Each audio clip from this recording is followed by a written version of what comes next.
4ನೇ ತರಗತಿಯಲ್ಲಿ ಕಲಿತಿರುವಂತಹ ಆತ್ಮೀಯ ವಿದ್ಯಾರ್ಥಿಗಳೇ, ಅಧ್ಯಾಯ 15 ದತ್ತಾಂಶಗಳ ನಿರ್ವಹಣೆ.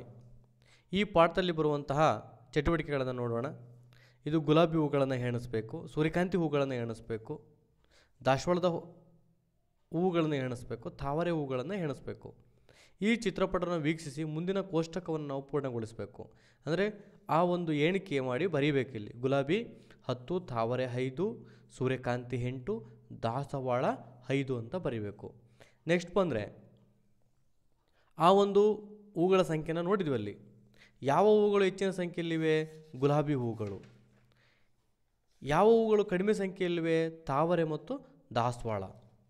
ಒಂದೇ ಸಂಖ್ಯೆಯಲ್ಲಿರುವಂಥ ಹೂಗಳು ಯಾವುವು? ತಾವರೆ ಮತ್ತು ದಾಸವಾಳ. ಒಟ್ಟು ಹೂಗಳ ಸಂಖ್ಯೆ ಎಷ್ಟಿದ್ದಾವೆ? 28. ನೆಕ್ಸ್ಟ್ ಬಂದರೆ ಈ ಒಂದು ಕೋಷ್ಟಕವನ್ನು ನೀವು ನೋಡ್ಕೊಳ್ರಿ. ಇದನ್ನು ನಾವು ಕಂಬ ನಕ್ಷೆ ಅಂತ ಕರಿತೀವಿ. ಇಲ್ಲಿ ಗುಲಾಬಿ ಇದೆ, ಇಲ್ಲಿ ಹೂಗಳ ಸಂಖ್ಯೆ ಇದೆ. ಈ ರೀತಿ ಒಂದು ಕೋಷ್ಟಕವನ್ನು ನಾವೇನು ಮಾಡಬೇಕು? ರಚನೆ ಮಾಡಿರುವಂಥದ್ದು ನಾವು ನೋಡ್ಬೋದು. ನೆಕ್ಸ್ಟು ನಾವು ಇದನ್ನೇನಂತ ಕರಿತೀವಿ? ಇಲ್ಲ ಕಂಬ ನಕ್ಷೆ ಅಂತ ಕರಿತೀವಿ, ಇಲ್ಲ ಸ್ತಂಭ ನಕ್ಷೆ ಅಂತ ಕರಿತೀವಿ. ಎರಡು ಒಂದೇ ಅರ್ಥವನ್ನು ಕೊಡುವಂಥದ್ದು. ನೆಕ್ಸ್ಟು ಉದಾಹರಣೆ 2ನ್ನು ಗಮನಿಸಿದರೆ, ಮಾರಾಟವಾದ ಹೂಗಳ ತೂಕವನ್ನು ಕೆಜಿಯಲ್ಲಿ ಕಿಲೋಗ್ರಾಮ್ಗಳಲ್ಲಿ ಕೊಟ್ಟಿರುವಂಥದ್ದು. ಇಲ್ಲಿ ಮಲ್ಲಿಗೆ, ಸೇವಂತಿಗೆ, ಗುಲಾಬಿ ಮತ್ತು ಕಣಗಲೆ ಇಲ್ಲಿ ಈ ಭಾಗದಲ್ಲಿ ಇರುವಂಥದ್ದು. ನೆಕ್ಸ್ಟ್ ಈ ಮೇಲಿನ ಕಂಬ ನಕ್ಷೆಯ ಸಹಾಯದಿಂದ ಮುಂದಿನ ಪ್ರಶ್ನೆಗಳಿಗೆ ಉತ್ತರಿಸಬೇಕು.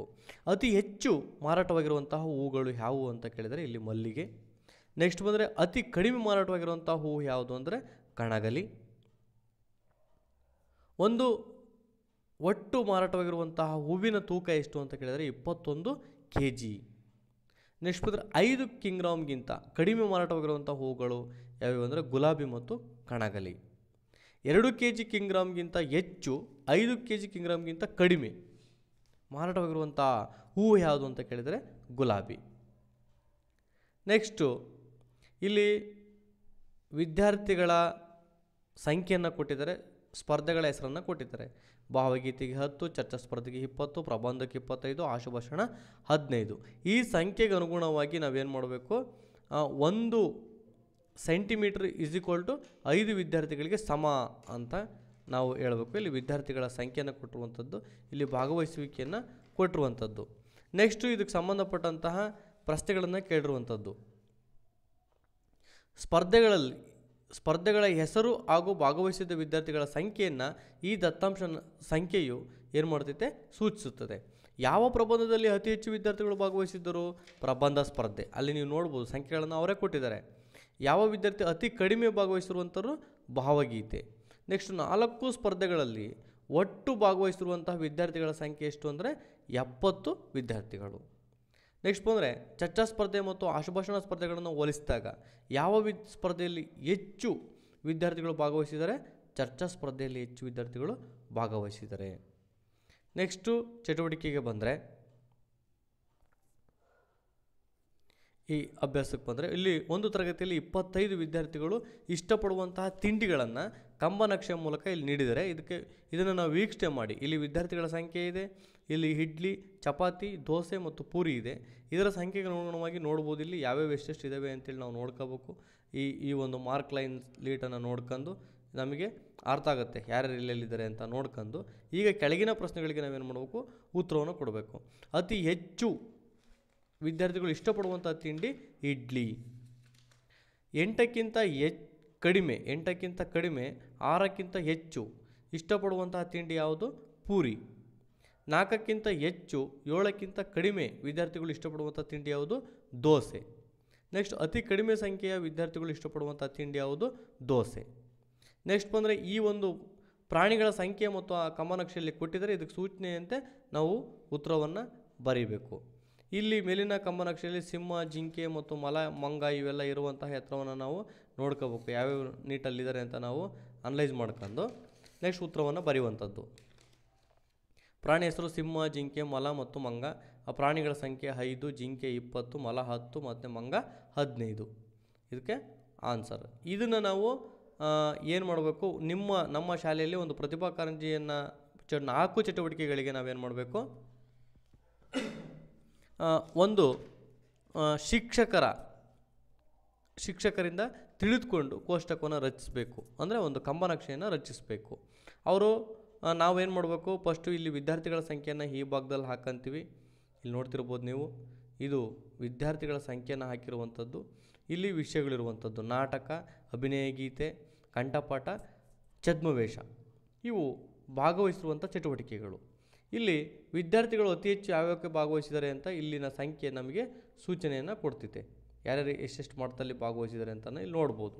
ನೆಕ್ಸ್ಟ್ ಇದಕ್ಕೆ ಸಂಬಂಧಪಟ್ಟಂತಹ ಉತ್ತರಗಳನ್ನು ನೋಡೋದಾದರೆ, ಪ್ರತಿಭಾ ಕಾರಂಜಿಯಲ್ಲಿರುವಂಥ ಚಟುವಟಿಕೆಗಳು ನಾಟಕ, ಅಭಿನಯ ಗೀತೆ, ಕಂಠಪಾಠ, ಛದ್ಮವೇಷ, ಇವಕ್ಕೆ ಭಾಗವಹಿಸುವಂತಹ ವಿದ್ಯಾರ್ಥಿಗಳ ಸಂಖ್ಯೆ ಮುಂದಿರುವಂಥದ್ದು. ಇಷ್ಟನ್ನು ಮಾಡಿದರೆ ನಮಗೆ ಈ ಚಟುವಟಿಕೆ ಕಂಪ್ಲೀಟ್ ಆಗುತ್ತೆ. ಇಲ್ಲಿ ನೆಕ್ಸ್ಟ್ ಬಂದರೆ ಅಧ್ಯಾಯ 16 ವಿನ್ಯಾಸಗಳು ಮತ್ತು ಸಮಮಿತಿಯ ಬಗ್ಗೆ ತಿಳ್ಕೊಳ್ಳೋಣ.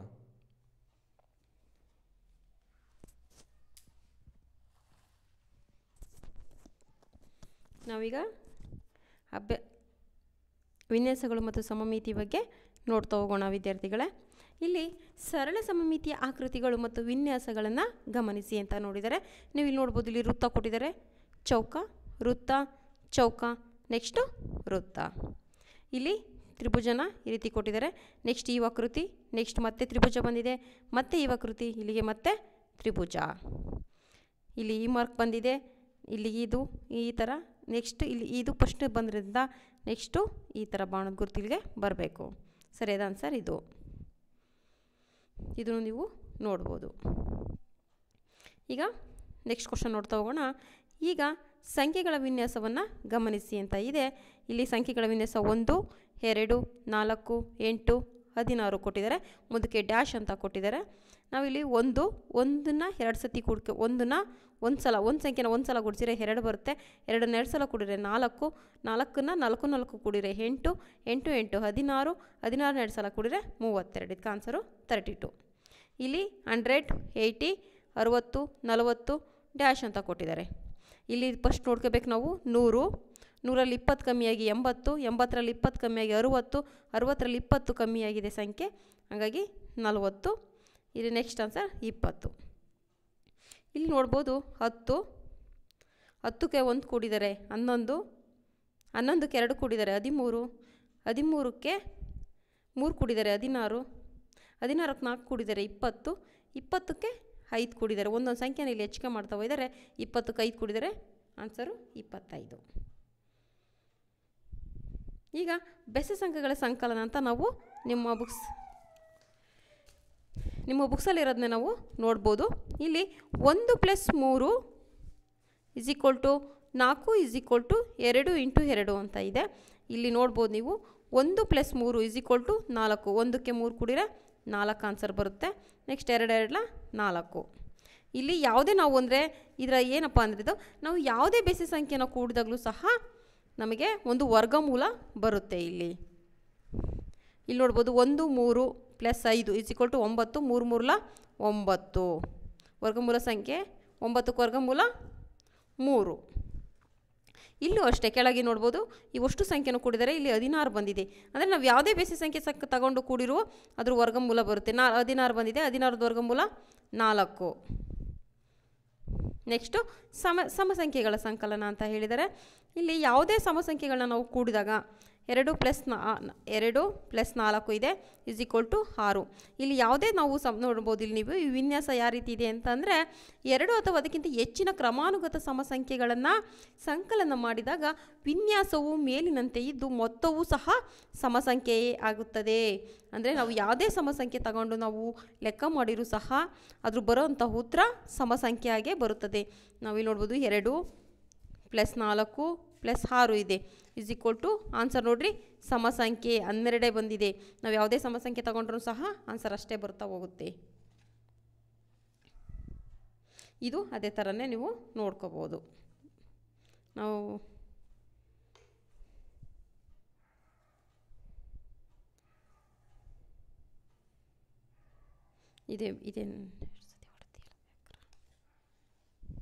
ಈಗ ಗುಣಕರದಲ್ಲಿ ವಿನ್ಯಾಸ ಅಂತ 2 1 2, 2 2 4, 2 3 6, 2 4 8, 2 5 10, 2 6 12 ಈ ರೀತಿ ನೀವು ಮುಂದುವರಿಸ್ಕೊಂತ ಹೋಗಬೇಕು. ಇದು ಗುಣಕರದ ಒಂದು ವಿನ್ಯಾಸ. ನಾವಿಲ್ಲಿ ಮಾಡ್ಬೋದು. ಇಲ್ಲಿ ಇದೇ ಥರ ಮಾಡ್ತಾ ಹೋಗಬೇಕು.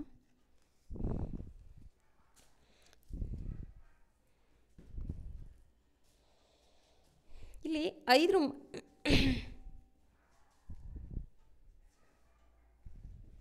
ಇಲ್ಲಿ 5 ಮಗ್ಗಿ ಯಾವ ರೀತಿ ಬಂದಿದೆ ಅಂತ ಹೇಳಿದರೆ 5 ಇಂಟು 1 ನೋಡ್ಬೋದು ಈಸ್ ಈಕ್ವಲ್ ಟು 5. ಇದು 5ಕ್ಕೆ ಪ್ಲಸ್ 0 ಕೂಡಿದರೆ 5ಕ್ಕೆ 0 ಕೂಡಿದರೆ 5 ಬಂದಿರುತ್ತೆ. ಮತ್ತು ಇಲ್ಲಿ 5ನ್ನ 5ಕ್ಕೆ ಕೂಡಿದರೆ 10. ಈ 10ಕ್ಕೆ ಮತ್ತೆ 5 ಕೂಡಿದರೆ 15, 15ಕ್ಕೆ 5 ಕೂಡಿದರೆ 20. ಈ ರೀತಿ ಮಾಡ್ಕೊತ ಹೋದಾಗ ನಮಗೆ 5 ಮಗ್ಗಿ ಬರ್ತಾ ಹೋಗುತ್ತೆ. ಇಲ್ಲಿ ಇದು ಮಗ್ಗಿಯ ಒಂದು ವಿನ್ಯಾಸನ ನಾವು ನೋಡ್ಬೋದು. ಇದು 6 ಮಗ್ಗಿ ಯಾವ ರೀತಿ ಬಂದಿದೆ ಅಂತ ನಾನು ನಿಮಗೆ ತೋರಿಸ್ತಾ ಹೋಗ್ತೀನಿ.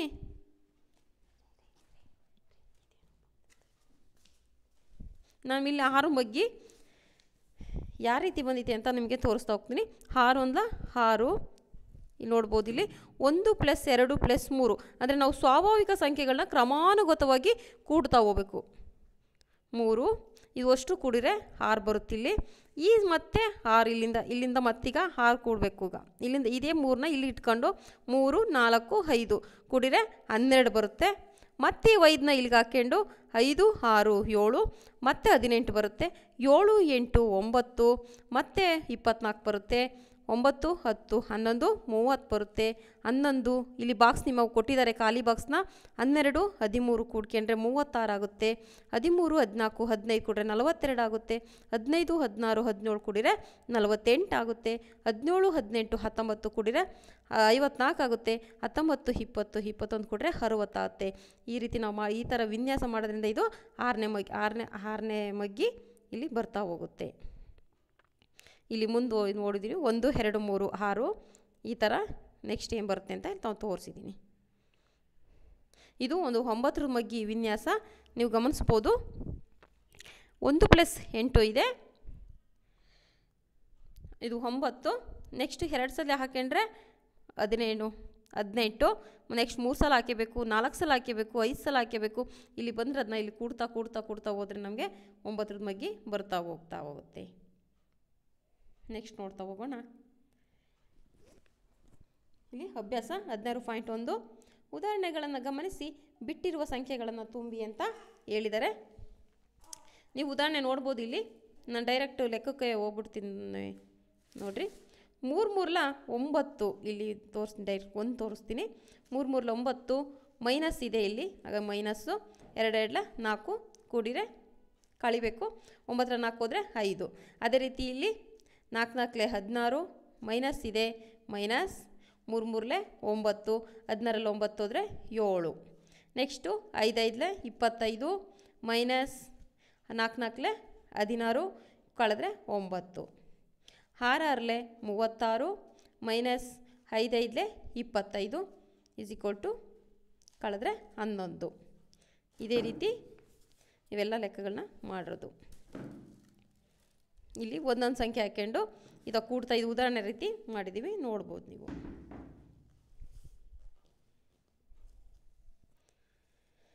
ಇದು 9ರ ಮಗ್ಗಿ. ಇಲ್ಲಿಂದ ಹೇಳ್ತೀನಿ ನಿಮಗೆ. 9 × 4 = 9 4 36.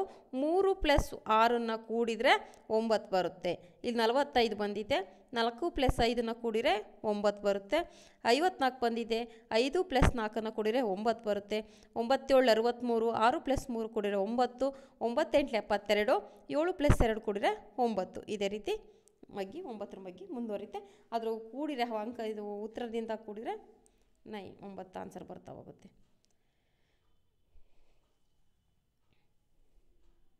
ಇದು ಭಾಗಾಕಾರದ ವಿನ್ಯಾಸಗಳು ನೀವು ನೋಡ್ತಾ ಹೋಗ್ತಿರೋದು ನೋಡ್ಬೋದು.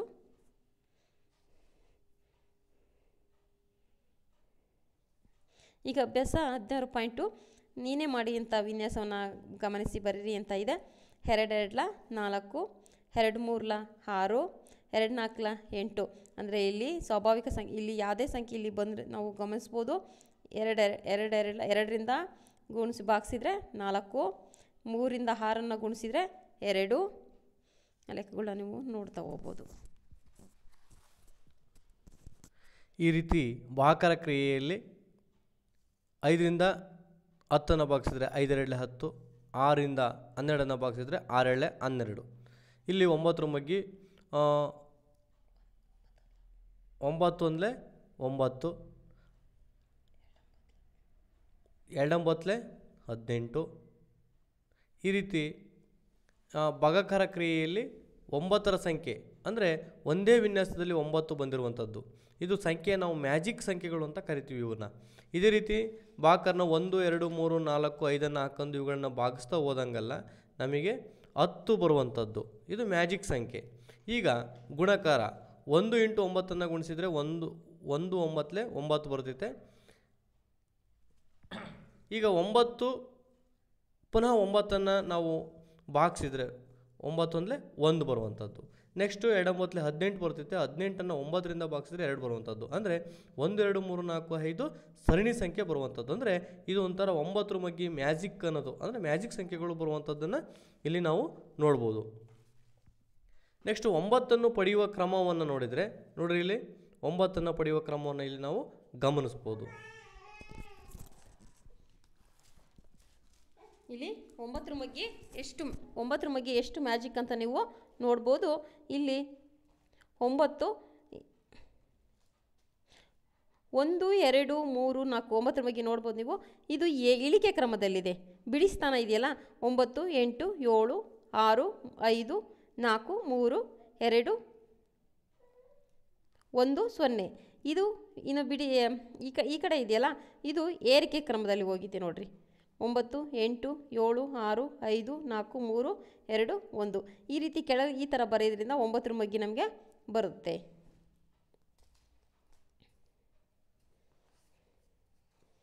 ಇದು ಸಹ ನಿಮ್ಮ ಟೆಕ್ಸ್ಟ್ ಬುಕ್ಕಲ್ಲೇ ಇದೆ. ನಾನು ಡೈರೆಕ್ಟ್ ಲೆಕ್ಕ ತೋರಿಸ್ತೀನಿ ನಿಮಗೆ. ಅದು ವಿನ್ಯಾಸಗಳ ಲೆಕ್ಕಗಳನ್ನ ಯಾವ ರೀತಿ ಬರೆಯೋದು ಅಂತ.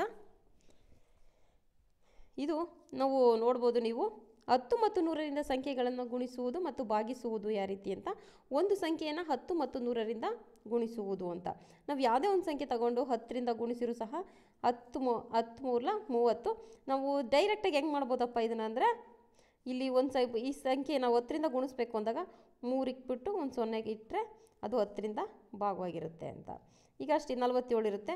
47 ಬರೆದ್ಬಿಟ್ಟು 0 ಇಟ್ಟರೆ ಅದು 10ರದ್ದು. ಡೈರೆಕ್ಟ್ ನಾವು ಆ ರೀತಿ ಬರಿಬೋದು. ನೆಕ್ಸ್ಟ್ ಇಲ್ಲಿ ನಾನು ತೋರಿಸಿರೋದು 15 × 10 ತೋರಿಸಿದ್ದೀನಿ. 150.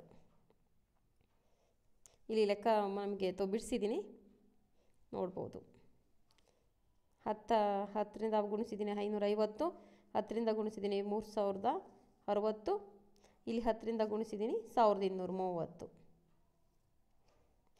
ಅದೇ ರೀತಿ 100ರಿಂದ ಗುಣಿಸ್ರಿ ಅಂತ ಹೇಳಿದರೆ ಇಲ್ಲಿ 2 ಸಂಖ್ಯೆನ ಹೇಳೋದು. ಇಲ್ಲಿ 7 ಇದೆಯಲ್ಲ, 7ನ ಇಟ್ಬಿಟ್ಟು 100ರಿಂದ ನಾವು ಯಾವುದೇ ಸಂಖ್ಯೆ ಗುಣಿಸಿ 2 0 ಮುಂದಕ್ಕೆ ಇಟ್ಟರೆ ಅದು 100ರಿಂದ ಗುಣಿಸಿರ್ತೀವಿ ಅಂತ ಬರುತ್ತೆ. ಇಲ್ಲಿ 36 ಇದೆ ನೋಡ್ಬೋದು. 36 ಇಟ್ಬಿಟ್ಟು 2 0 ಇಟ್ಟರೆ 3600.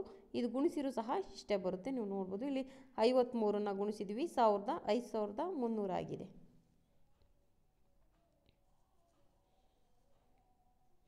ಇದು ಅಷ್ಟೇ ನೋಡ್ಬೋದು ನೀವು.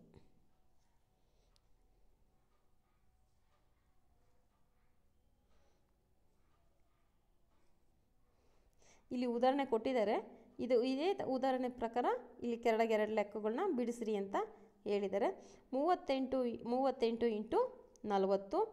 38 ಇಂಟು ಬಾಕ್ಸಲ್ಲಿ ಇದು 40. 10 × 4 14 40. ಅದನ್ನು ಬಿಡಿಸಿ ಬರೆದಾಗ 10 × 4 ಅಂತ ಬರಿಬೇಕು. = 38 ಮತ್ತು 4ನ್ನು ಗುಣಿಸಿದಾಗ 152 ಆಗುತ್ತೆ. ಇಂಟು 10 × 152 ಗುಣಿಸಿದಾಗ 1520 ಆಗುತ್ತೆ. ಕೆಳಗಿಂದು ಅದೇ ಥರ ನೋಡ್ಬೋದು.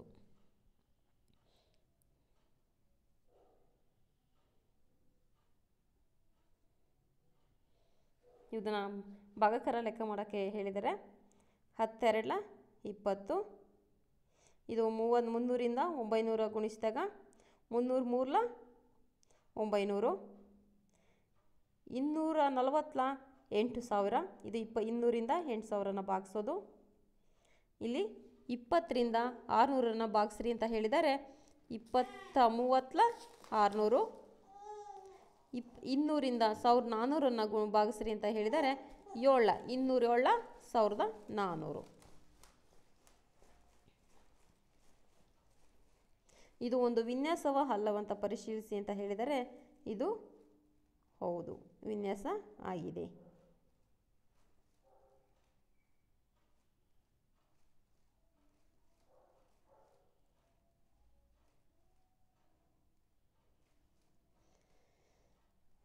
ಇಲ್ಲಿ ವಿನ್ಯಾಸ ಇದೆಯೋ ಇಲ್ಲ ಅಂತ ಹೇಳಿದರೆ ನೋಡ್ಬೋದು. ಇಲ್ಲಿ 2 1 1 2 2 2 3 6 ಇದೆ. ಇಲ್ಲಿ 1 4 4 4 5 20 5 6 6 6 7 42. ಇದು ವಿನ್ಯಾಸ ಇಲ್ಲ, ಯಾಕಂದರೆ ಇಲ್ಲಿ ಸಂಖ್ಯೆಗಳು ಕ್ರಮಾನುಗತವಾಗಿ ಬಂದಿಲ್ಲ. ಇಲ್ಲಿ 6 ಬಂದಿದೆ, 20 ಬಂದಿದೆ, 42 ಬಂದಿದೆ. ಇದು ವಿನ್ಯಾಸ ಅಲ್ಲ. ಇದು ಕೆಳಗಿಂದು ನೋಡೋಣ. ಆನ್ಸರ್ 12 ಬಂದಿದೆ, 20 ಬಂದಿದೆ, 28 ಬಂದಿದೆ, 36 ಬಂದಿದೆ. ಇದು ವಿನ್ಯಾಸ ಹೌದು, ಏಕೆಂದರೆ ಇಲ್ಲಿ 12ಕ್ಕೆ ಅಂತರ ಸಂಖ್ಯೆ 8 ಬಂದಿದೆ. 8 ಕೂಡಿರೆ 20 ಆಗುತ್ತೆ. 20ಕ್ಕೆ 8 ಕೂಡಿರೆ 28 ಆಗುತ್ತೆ. 28ಕ್ಕೆ ಮತ್ತೆ 8 ಕೂಡಿರೆ 36 ಆಗುತ್ತೆ. ಇದು ವಿನ್ಯಾಸ ಹೌದು, ಕ್ರಮಾನುಗತವಾಗಿ ಇದು ವಿನ್ಯಾಸ ಬಂದಿದೆ ಅಂತ ಹೇಳ್ಬೋದು. ಇದು ಭಾಗಾಕಾರ ಲೆಕ್ಕ ಮಾಡೋದು. 5 12 60. ಇದು 10ರಿಂದ 10 6 60. ಇದು 15 4 60. ಇದು 23 60. ಇದು ಸಹ ಅದೇ ಥರ.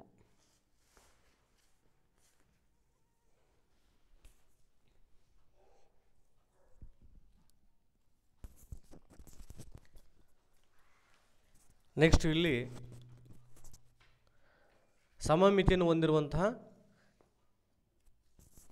ರೇಖಾಗಣಿತೀಯ ವಿನ್ಯಾಸಗಳನ್ನು ನೀವಿಲ್ಲಿ ನೋಡ್ಬೋದು. ಅಂದರೆ ನಾವು ಈ ಒಂದು ಭಾಗವನ್ನು ಕಟ್ ಮಾಡಿದಾಗ ಈ ತುದಿ ಮತ್ತು ಈ ತುದಿ ಸಮನಾಗಿ ಮಡಚಿದರೆ ಸಮನಾಗಿ ಮಡಚಿಕೆ ಆಗಬೇಕು. ಇಲ್ಲಿ ನೋಡ್ರಿ, ಮಡಚಿಕೆ ಆಗಬೇಕು. ಅಂದರೆ ಬಿ ಭಾಗವನ್ನು ಮಡಚಿದರೆ ಈ ಭಾಗ ಮತ್ತು ಈ ಭಾಗ ಮೇಲೆ ಬಂದು ಕೂತ್ಕೋಬೇಕು. ಅದೇ ರೀತಿ ಇವುಗಳನ್ನು ನಾವು ಮಡಚಿದರೆ ಎಲೆ ಭಾಗವನ್ನು ನಾವು ಮಧ್ಯಕ್ಕೆ ಮಡಚಿದರೆ ಈ ತುದಿ ಮತ್ತು ಈ ತುದಿ ಒಂದೇ ಸಮನಾಗಿ ಕೂತ್ಕೋಬೇಕು. ಅವನ್ನು ನಾವೇನಂತೀವಿ, 2 ಸಮಮಿತಿಯ ಆಕೃತಿಗಳನ್ನು ಪಡೆಯುತ್ತೇವೆ.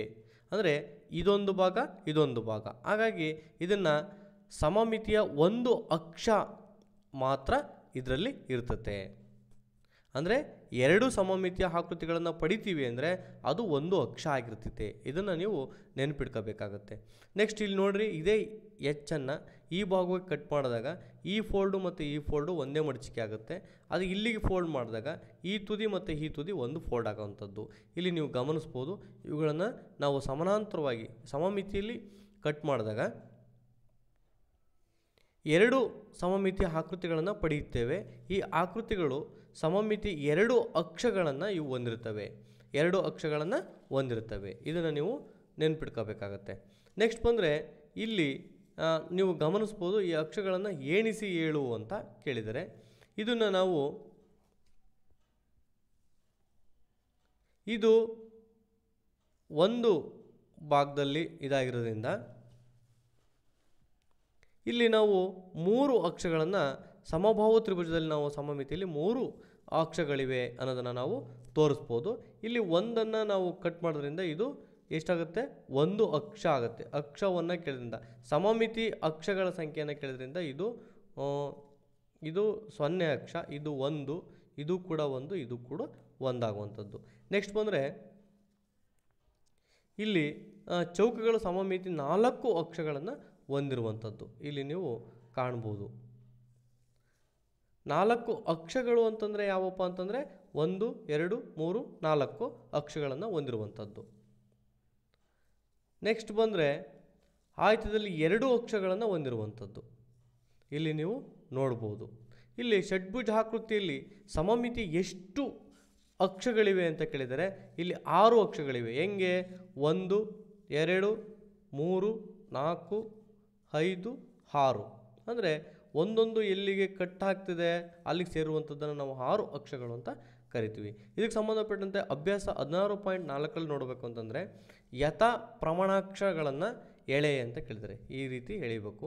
ಇಲ್ಲಿ ಎಳೆದು ನೋಡ್ರಿ, ಇದನ್ನು ನೋಡ್ಬೋದು, ಇದನ್ನು ಎಳೆದಿರುವಂಥದ್ದು, ಇದು ಕೂಡ ಎಳೆದಿರುವಂಥದ್ದು, ಇದು ಕೂಡ ಎಳೆದಿರುವಂಥದ್ದು. ಇದನ್ನು ನೀವು ಸ್ಕೇಲಲ್ಲಿ ನೀಟಾಗಿ ನೀವು ನಮ್ಗೆ ಚೆನ್ನಾಗಿ ನೀವು ಎಳ್ಕೊಳ್ರಿ ಅಂತ ನಾನು ನಿಮಗೆ ಹೇಳ್ತೇನೆ. ನೆಕ್ಸ್ಟ್ ಬಂದರೆ ಪ್ರತಿಯೊಂದು ಆಕೃತಿಯಲ್ಲಿ ಎಷ್ಟು ಯಥಾ ಪ್ರಮಾಣ ಅಕ್ಷರಗಳಿವೆ ಅಂತ ಕೇಳುವಂಥದ್ದು. ಇಲ್ಲಿ ಇದೊಂದು 2 ಅಕ್ಷರಗಳಿವೆ. ಇಲ್ಲಿ ನೋಡ್ಬೋದು ನೀವು 4 ಅಕ್ಷರಗಳು ಇರುವಂಥದ್ದು. ಇಲ್ಲಿ 1 ಅಕ್ಷರ ಇರುವಂಥದ್ದು. ಇಲ್ಲಿ 2 ಅಕ್ಷರಗಳು ಇರುವಂಥದ್ದು. ನೆಕ್ಸ್ಟು ಇಲ್ಲಿ ಯಥಾ ಪ್ರಮಾಣ ಅಕ್ಷರಗಳನ್ನು ಬಳಸಿ ಅವುಗಳನ್ನು ಪೂರ್ಣಗೊಳಿಸಿ ಅಂತೇಳಿ ಇಲ್ಲಿ ಪೂರ್ಣಗೊಳಿಸುವುದನ್ನು ನೀವು ಇದೇ ರೀತಿ ನೀವೇನು ಮಾಡಬೇಕಾಗತ್ತೆ. ಇಲ್ಲಿ ಈ ರೀತಿ ಕೂಡಿಸ್ಕೋಬೇಕು ನೀವು. ಇದು ಈ ಅಕ್ಷರ, ಇದು ಈ ರೀತಿ ಕೂಡಿಸ್ಕೋಬೇಕು. ಎಲ್ಲೆಲ್ಲಿ ಮಿಸ್ಟೇಕ್ ಆಗಿದೆ ಅದನ್ನು ನೀವೇನು ಮಾಡಬೇಕು, ನೀಟಾಗಿ ಕೂಡಿಸ್ಕೋಬೇಕು.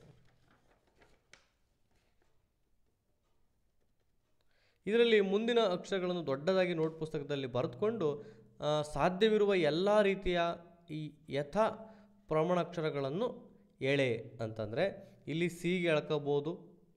ನೆಕ್ಸ್ಟು ಎಮ್ಗೆ ಈ ರೀತಿ ಎಳ್ಕೋಬೋದು. ನೆಕ್ಸ್ಟು ಎಕ್ಸಿಗೆ ಎಳ್ಕೋಬೋದು ಮಧ್ಯಭಾಗಕ್ಕೆ. ವಿಗೆ ಮಧ್ಯಕ್ಕೆ ಎಳ್ಕೋಬೋದು. ಎಗೆ ಕೂಡ ಮಧ್ಯಕ್ಕೆ ಎಳ್ಕೋಬೋದು. ಈ ರೀತಿ ಮಧ್ಯಕ್ಕೆ ನೀವು ಎಳ್ಕೋಬೋದು. ಆಮೇಲೆ ಡಿಗೆ ಕೂಡ ಮಧ್ಯಕ್ಕೆ ಎಳ್ಕೋಬೋದು.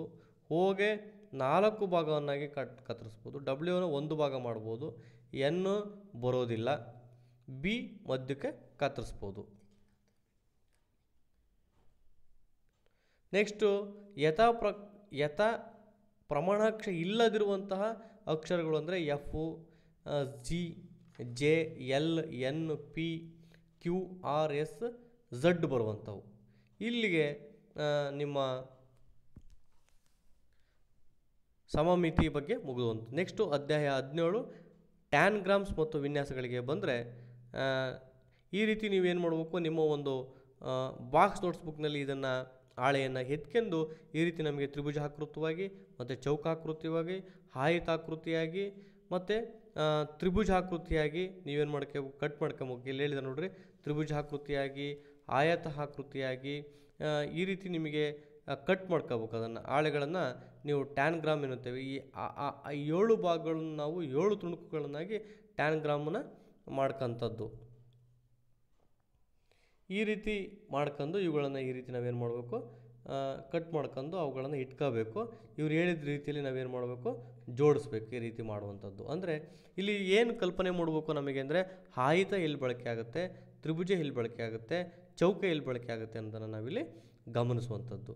ಇಲ್ಲಿ ಈ ರೀತಿ ನಾವು ಮಾಡಿರುವಂಥದ್ದನ್ನು ನೀವು ಲೆಕ್ಕವನ್ನು ಇದೇ ರೀತಿನ ಲೈನನ್ನು ಎಳೆಯುವಂಥದ್ದು. ಇಲ್ಲೂ ಕೂಡ ಲೈನ್ ಎಳೆಯೋದನ್ನು ನೋಡ್ತಿರ್ಬೋದು. ಇಲ್ಲಿ ಲೈನ್ಗಳನ್ನು ನೀವೇನು ಮಾಡಬೇಕು, ಕಂಪ್ಲೀಟ್ ಮಾಡ್ಕೋಬೇಕು. ನೆಕ್ಸ್ಟ್ ಬಂದರೆ ಇದು ಚೌಕ ಮತ್ತು ಆಯತ ಅಂದರೆ ಇಲ್ಲಿ ಹೊರಗಡೆ ಚೌಕ ಇದೆ, ಒಳಗಡೆ ಆಯತ ಇದೆ. ಚೌಕ ಮತ್ತು ಆಯತಗಳನ್ನು ಹಾಕುವಂಥದ್ದು. ಇಲ್ಲಿ ಏನು ಬಳಸಿದ್ದಾರೆ ಅಂದರೆ ತ್ರಿಭುಜವನ್ನು ಬಳಸಿರುವಂಥದ್ದು. ಈ ರೀತಿ ತ್ರಿಭುಜಗಳಿದ್ದಾವೆ ಮತ್ತು ಒಂದು ಆಯತ ಬಳಕೆ ಆಗಿರುವಂಥದ್ದು. ನೆಕ್ಸ್ಟ್ ಇಲ್ಲಿ ಚೌಕಗಳು, ಇಲ್ಲಿ ಒಂದು ಚೌಕ ಈ ರೀತಿ ಬರ್ತೈತೆ, ಆಯತ ಒಂದು ದೊಡ್ಡದಾಗಿ ಬಳಸ್ಕೊತ ಹೋಗಿರುವಂಥದ್ದು ಚೌಕ ಮತ್ತು ಆಯತಗಳು. ಇಲ್ಲಿ ನೀವು ಮನೆ ಕಟ್ಟುವುದನ್ನು ನೋಡ್ಬೋದು, ಇಟ್ಟಿಗೆಗಳನ್ನು ನೋಡ್ಬೋದು, ಇದು ಆಯತಗಳು. ನೆಕ್ಸ್ಟ್ ಬಂದರೆ ಇವೆಲ್ಲವೂ ಕೂಡ ಸಮಬಾಹು ತ್ರಿಭುಜದ ಸಮ ಜಾಮಿತಿಯ ಆಕೃತಿಗಳನ್ನು ಹೊಂದಿರುವಂಥದ್ದು. ಅಂದರೆ ಎಲ್ಲ ಒಂದೇ ಸಮ ಇರುವಂಥದ್ದನ್ನು ನಾವು ಸಮಬಾಹು ತ್ರಿಭುಜದ ಏನಂತೀವಿ, ಸಮ ಅಂತ ಕರಿತೀವಿ. ನೆಕ್ಸ್ಟ್ ಬಂದರೆ ಇವು ಕೂಡ ಜಾಮಿತಿಯ ಆಕೃತಿ, ಷಡ್ಭುಜ ಆಕೃತಿಗಳು ಇರುವಂಥದ್ದು. ಷಟ್ ಅಂದರೆ 6, 1 2 3 4 5 6 ಇರುವಂಥದ್ದು.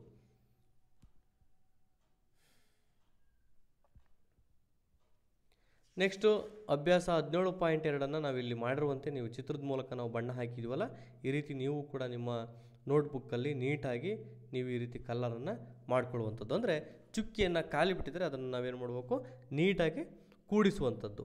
ಇಲ್ಲಿ ನಿಮ್ಮ ಮನೆಯಲ್ಲಿರುವಂತಹ ಗ್ರಾನೈಟ್ ಕಲ್ಗಳನ್ನು ನೋಡಿರ್ಬೋದು ಅಥವಾ ಕೆಳಗೆ ಹಾಕಿರುವಂತಹ ಟೈಲ್ಸ್ ಕಲ್ಗಳನ್ನು ನೋಡಿರ್ಬೋದು.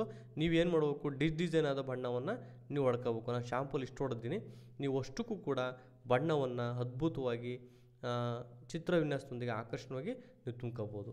ನೆಕ್ಸ್ಟ್ ಲಾಸ್ಟ್ ಅಧ್ಯಾಯ ಘನಾಕೃತಿಗಳು.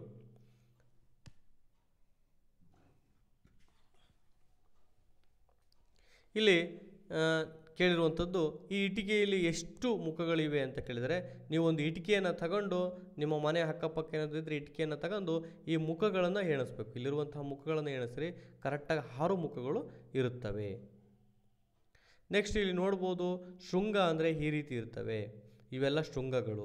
ನೆಕ್ಸ್ಟ್ ಮುಖಗಳು ಅಂದರೆ ಇದೊಂದು ಮುಖ, ಇದೊಂದು ಮುಖ, ಇದೊಂದು ಮುಖ, ಇವೆಲ್ಲ ಮುಖಗಳು. ಅಂಚುಗಳು ಅಂದರೆ ಇಲ್ಲಿರುವಂತಹ ಲೈನ್ಸ್ಗಳು, ಇಲ್ಲೇನು ಲೈನ್ ಇದ್ದಾವೆ ಅವೆಲ್ಲವೂ ಕೂಡ ಅಂಚುಗಳಾಗುವಂಥದ್ದು. ಇದನ್ನು ನೀವು ಗಮನಿಸಬೇಕು. ನೆಕ್ಸ್ಟ್ ಬಂದರೆ ಘನಾಕೃತಿಯ ಭಾಗಗಳ ಬಗ್ಗೆ ಬಂತಂದರೆ ವಸ್ತುವಿನ ಮೇಲ್ಭಾಗದಲ್ಲಿರುವಂಥವನ್ನು ಮುಖಗಳು ಅಂತ ಕರಿತೀವಿ. ಇಲ್ಲಿ ಕಾಣುತ್ತಲ್ಲ ಇದೆಲ್ಲ ಮುಖಗಳು ಅಂತ ಕರಿತೀವಿ. ಎರಡು ಮುಖಗಳು ಸೇರುವಂಥದ್ದು, ಇಲ್ಲಿಂದ ಇಲ್ಲಿಗೆ, ಇಲ್ಲಿಂದ ಇಲ್ಲಿಗೆ, ಇಲ್ಲಿಂದ ಇಲ್ಲಿಗೆ, ಇಲ್ಲಿಂದ ಇಲ್ಲಿಗೆ ಏನು ಸೇರುತ್ತೆ ಲೈನ್ಸು, ಆ ಲೈನನ್ನು ನಾವೇನಂತ ಕರಿತೀವಿ, ಅಂಚು ಅಂತ ಕರಿತೀವಿ. ಶೃಂಗ ಅಂದರೆ ಈಗ ಹೇಳಿರುವಂತೆ ಈ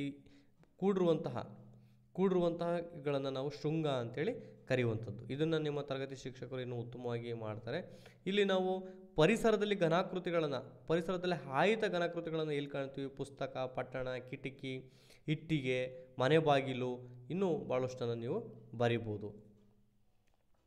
ನೆಕ್ಸ್ಟ್ ಬಂದರೆ ಆಯಿತ ಘನಕ್ಕೆ ಬಂದರೆ ಇಲ್ಲಿ 6 ಮುಖಗಳಿರ್ತವೆ, ಅಂಚು 12 ಇರ್ತವೆ, ಶೃಂಗ 8 ಇರ್ತವೆ. ನೀವು ಎಣಿಸ್ಬೋದು, ಒಂದು ಇಟ್ಟಿಗೆಯನ್ನು ತಕ್ಕಂಡು ಅಂಚು ಶೃಂಗಗಳನ್ನು ಎಣಿಸಿ ನೋಡ್ರಿ. ಚೌಕ ನಮ್ಮ ಪರಿಸರದಲ್ಲಿ ಎಲ್ಲಿದೆ, ಡೈಸು, ಕ್ಯೂಬು, ಪೆಟ್ಟಿಗೆ, ಬೆಲ್ಲದ ಅಚ್ಚುಗಳು, ಇವುಗಳೆಲ್ಲ ನಾವೇನು ಮಾಡ್ಬೋದು, ಕಾಣ್ಬೋದು. ನೆಕ್ಸ್ಟ್ ಬಂದರೆ ಆಯಿತ ಘನಾಕೃತಿಯನ್ನು ಹೋಲುವ ಕೆಲವನ್ನು ಹೇಳಿದ್ದೀನಿ, ಇದು ರಿಪೀಟೆಡ್ ಪೇಜ್ ಆಗಿದೆ, ಇದನ್ನು ನೀವು ಬರ್ಕೋಬೋದು. ನೆಕ್ಸ್ಟ್ ನೋಡಿದರೆ ನೀವು ಘನಾಕೃತಿಗಳನ್ನು ದಾಳ, ಡಬ್ಬ ಮತ್ತು ರುಬಿಕ್ ಕ್ಯೂಬು ಅಲ್ಲೂ ಕಾಣ್ಬೋದು. ನೆಕ್ಸ್ಟ್ ಬಂದರೆ ಚೌಕಘನದಲ್ಲೂ ಕೂಡ ಸೇಮ್ ಆಯಿತ ಘನದಲ್ಲಿ ಎಷ್ಟಿರ್ತವೆ ಅಷ್ಟೇ ಇರ್ತವೆ, ಆದರೆ ಸ್ತಂಭಾಕೃತಿ ಎಂದಾಗ ಚೇಂಜ್ ಆಗುತ್ತೆ. ಸ್ತಂಭಾಕೃತಿ ಈ ರೀತಿ ಬಂದು ಮೇಲೊಂದಿರ್ತೈತೆ, ಇಲ್ಲಿ ಸಮತಲ ಆಕೃತಿಯನ್ನು ಹೊಂದಿರುವಂಥದ್ದು, 2 ಸಮತಲ ಆಕೃತಿಗಳನ್ನು ಹೊಂದಿರ್ತೈತೆ. ಇದಕ್ಕೆ ನೀರಿನ ಕ್ಯಾನು, ಸಿಲಿಂಡರ್, ಅಗ್ನಿನಂದಕ, ಸೆಲ್ಲು, ನಿಮ್ಮ ವಾಟರ್ ಕ್ಯಾನ್ ಇವೆಲ್ಲವೂ ಕೂಡ ಅದಕ್ಕೆ ಸ್ತಂಭಾಕೃತಿಗೆ ಬರುವಂಥದ್ದು. ಇಲ್ಲಿ ನೋಡ್ಬೋದು, ಇನ್ನು ಅಗರಬತ್ತಿ ಇವೆಲ್ಲವೂ, ಪೌಡ್ರ್ ಡಬ್ಬಿ, ನೀರಿನ ಡ್ರಮ್ಮು. ಇಲ್ಲಿ ನೀವು ಸ್ತಂಭಾಕೃತಿ ಅಂದ ತಕ್ಷಣ ಇಲ್ಲೊಂದು ಸಮತಲಾಕೃತಿ ಮತ್ತು ಇಲ್ಲೊಂದು ಸಮತಲಾಕೃತಿಯನ್ನು, ಸಮತಲ ಮುಖಗಳನ್ನು ಹೊಂದಿರ್ತೈತೆ. ಇಲ್ಲೊಂದು ಮುಖ, ಇಲ್ಲೊಂದು ಮುಖ, 2 ಮುಖಗಳನ್ನು ಹೊಂದಿರ್ತೈತೆ. ಅಂಚು, ಇದೊಂದು ಅಂಚು, ಇದೊಂದು ಅಂಚು, 2 ಅಂಚುಗಳನ್ನು ಹೊಂದಿರ್ತೈತೆ. ಆದರೆ ಶೃಂಗಗಳು ಇಲ್ಲ. ಶೃಂಗಗಳು ಅಂದರೆ ಈ ರೀತಿ ಬಂದು ಏನು ಕೂಡಬೇಕಾಯಿತು ಆ ಶೃಂಗಗಳು ಇದರಲ್ಲಿ ಇಲ್ಲ. ನೆಕ್ಸ್ಟು ಶಂಕು ಬಂದರೆ, ಶಂಕು ಅಂದರೆ ನೀವು ಐಸ್ ಕ್ರೀಮನ್ನು ತಿಂದಿರ್ತೀರ, ಐಸ್ ಕ್ರೀಮ್ ನೋಡ್ಬೋದು, ಅಶೋಕ ಟ್ರೀ ನೋಡ್ಬೋದು, ಮೂಲಂಗಿ ನೋಡ್ಬೋದು, ಕ್ಯಾರೆಟ್ ನೋಡ್ಬೋದು, ಆಮೇಲೆ ನೀವು ಹಾಕುವಂತಹ ಮೆಹಂದಿ ಬಿಡಿಸಲು ಬಳಸುವಂತಹ ಕೋನ ಇರ್ಬೋದು, ಇವೆಲ್ಲವೂ ಕೂಡ ಶಂಕಾಕೃತಿಯನ್ನು ಹೋಲುವಂಥದ್ದು. ಇಲ್ಲಿ ನೋಡ್ಬೋದು ನೀವು ಐಸ್ ಕ್ರೀಮು, ಕ್ಯಾರೆಟು, ಮರಳಿನ ರಾಶಿನೂ ಕೂಡ ಅದಕ್ಕೆ ಬರುವಂಥದ್ದು.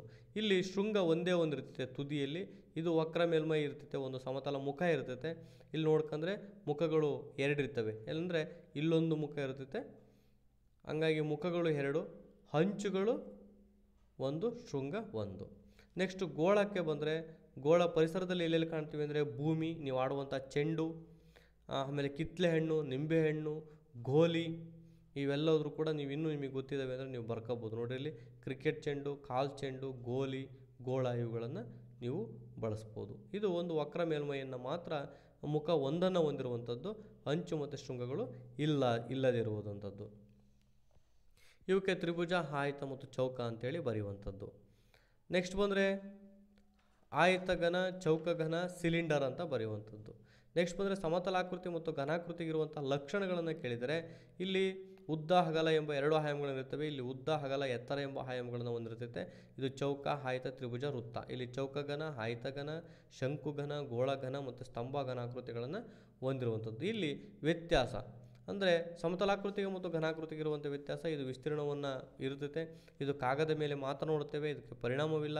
ಇದು ಪಾರ್ಶ್ವಗಳು ಮತ್ತು ಅಂಚುಗಳು ಇವೆ. ಇಲ್ಲಿ ಉದ್ದ ಮತ್ತು ಅಗಲ ಎಂಬ 2 ಆಯಾಮಗಳಿವೆ. ಇಲ್ಲಿ ಉದ್ದ, ಅಗಲ ಮತ್ತು ಎತ್ತರ ಎಂಬ ಆಯಾಮ 3 ಆಯಾಮಗಳಿರ್ತವೆ. ಇವು ಘನ ವಸ್ತುಗಳಿಗೆ ಅಂಚು, ಶೃಂಗ ಮತ್ತು ಮೇಲ್ಮೈ ಇರ್ತದೆ. ಇವು ನಿಜ ಜೀವನದಲ್ಲಿ ವಸ್ತುಗಳನ್ನು ಕಾಣ್ತೇವೆ. ಇವನ್ನು ನಾವು ಸಮತಲಾಕೃತಿಗಳನ್ನು ಪೇಪರ್ಗಳಲ್ಲಿ ಅತಿ ಹೆಚ್ಚಾಗಿ ಅಂದರೆ ಕಾಗದದಲ್ಲಿ ಅತಿ ಹೆಚ್ಚು ನೋಡ್ತೇವೆ ಅಂತಕ್ಕಂಥದ್ದನ್ನು ನಾವು ತಿಳ್ಕೊಬೋದು. ನೆಕ್ಸ್ಟು ಕಂಟಿನ್ಯೂ ಆಗ್ತಾ ಬಂದರೆ ಇವುಗಳನ್ನು ಚುಕ್ಕಿಗಳನ್ನು ಸೇರಿಸುವಂಥದ್ದು. ಈ ಚುಕ್ಕಿಯಿಂದ ಈ ಚುಕ್ಕಿಗೆ ಸೇರಿಸಿದರೆ ಒಂದು ತ್ರಿಭುಜ ಆಗುವಂಥದ್ದು, ಈ ಚುಕ್ಕಿಯಿಂದ ಈ ಚುಕ್ಕಿಗೆ ಸೇರಿಸಿದರೆ ಆಯತ ಆಗುವಂಥದ್ದು, ಈ ಚುಕ್ಕಿಯಿಂದ ಈ ಚುಕ್ಕಿಗೆ ಸೇರಿಸಿದರೆ ಒಂದು ಚೌಕ ಆಗುವಂಥದ್ದು. ಅದನ್ನು ನೀವು ನಿಮ್ಮ ಸ್ಕೇಲ್ ಸಹಾಯದಿಂದ, ಪೆನ್ಸಿಲ್ ಸಹಾಯದಿಂದ ಮಾಡುವಂಥದ್ದು. ಈಗ ನಿಮಗೆ ಗೊತ್ತಿದೆ, ಒಂದು ಡೈಸ್ ಅಂದರೆ ಇದೊಂದು ಚೌಕ ಘನ ಅಂತ ಕರಿತೀವಿ. ಈ ಚೌಕ ಘನದಲ್ಲಿ ಮುಖಗಳ ಸಂಖ್ಯೆ 6 ಇರ್ತವೆ. ನೆಕ್ಸ್ಟು ಅಂಚುಗಳ ಸಂಖ್ಯೆ ಎಷ್ಟು 12 ಇರ್ತವೆ. ಶೃಂಗಗಳು ಎಷ್ಟಿರ್ತವೆ ಅಂದರೆ 8 ಇರ್ತವೆ. ಶೃಂಗಗಳು ಅಂದರೆ ನೀವು ಎಣಿಸಿ ನೋಡ್ಬೋದು, ಇಲ್ಲಿರುವಂಥ ಒಂದು ಶೃಂಗಗಳನ್ನು ನೀವು ಎಣಿಸಿ ನೀವು ಟ್ಯಾಲಿಯನ್ನು ಮಾಡ್ಕೋಬೋದು. ಇಲ್ಲಿ ನೋಡಿರಿ, ಇವೆಲ್ಲ ಶೃಂಗಗಳನ್ನು ನೀವು ಎಣಿಸ್ಬೋದು. ಇಲ್ಲೇ ಎಣಿಸಿದ್ರು ಕೂಡ ಗೊತ್ತಾಗ್ತಿವೆ ಅಲ್ಲ ಶೃಂಗಗಳು. ಇದು ಅದರ ಜಾಲ ಅಂತ ಕರಿತೀವಿ. ಅಂದರೆ ಚೌಕಗಣದ ಜಾಲ ಅಂದರೆ ಈ ರೀತಿ ಇರ್ತಕ್ಕಂಥದ್ದು, ಈ ರೀತಿ ಇಲ್ಲೊಂದಿರ್ತಕ್ಕಂಥದ್ದು, ಇಲ್ಲೊಂದಿರ್ತಕ್ಕಂಥದ್ದು. ಇದು ನಿಮ್ಮ ನೆಕ್ಸ್ಟು ಕಾಂಪಿಟೇಟಿವ್ ಎಕ್ಸಾಮ್ಗಳಿಗೆ ಇವು ಸಿಂಬಲ್ಸ್ಗಳನ್ನು ಕೇಳುವಂಥದ್ದನ್ನು ನೋಡ್ಕೋಬೋದು ನೀವು. ಇದು ಜಾಲ ಅಂದರೆ ಆಯ್ತಗನದ ಜಾಲ ಅಂದರೆ ಇದನ್ನು ನಾವು ಪೇಪರಲ್ಲಿ ಕಟ್ ಮಾಡಿ ಕೂಡ ಈ ರೀತಿ ನಾವು ಪೇಪರಲ್ಲಿ ನೀಟಾಗಿ ಕಟ್ ಮಾಡ್ಕೊಂಡು ನಾವು ಒಂದು ಆಯತಗನವನ್ನು ಮಾಡ್ಬೋದು. ತ್ರಿಭುಜದ ಪಟ್ಟಕಕ್ಕೆ ಬಂದರೆ ಇದು ಅದರ ಜಾಲ. ಅಂದರೆ ಪೇಪರಲ್ಲಿ ಯಾವ ರೀತಿ ನಾವು ಕಟ್ ಮಾಡ್ಕೋಬೇಕು ಅನ್ನೋದನ್ನು ನಾವು ಜಾಲ ಅಂತ ಕರಿತೀವಿ. ಪೇಪರ್ ಮೂಲಕ ನೀವು ಈ ರೀತಿ ನೀಟಾಗಿ ಕಟ್ ಮಾಡ್ಕೊಂಡು ಇವುಗಳನ್ನು ಒಂದ್ಕೊಂದು ಅಂಟಿಸಿದ್ರೆ ಈ ರೀತಿ ವರ್ಗಪದ ಪಟ್ಟಕ ಬರುವಂಥದ್ದು, ತ್ರಿಭುಜ ಪದ ಗೋಪುರ ಇರುವಂಥದ್ದು, ನೇಮಿತ ಪದ ಗೋಪುರ ಇರುವಂಥದ್ದು. ಇವು ನಮಗೆ ನಿತ್ಯ ಜೀವನದಲ್ಲಿ ಮನೆ ಕಟ್ಟಲಿಕ್ಕೆ ಎಲ್ಲ ಪ್ರತಿಯೊಂದು ಹಂತದಲ್ಲಿ ಉಪಯೋಗ ಆಗುವಂಥದ್ದು. ಇಲ್ಲಿ ನೀವು ಇವಕ್ಕೆ ಉತ್ತರಗಳನ್ನು ಬರ್ಕೋಬೋದು. ಇವಕ್ಕೆಲ್ಲವಕ್ಕೂ ಕೂಡ ಉತ್ತರವನ್ನು ಬರೆದಿರುವಂಥದ್ದು.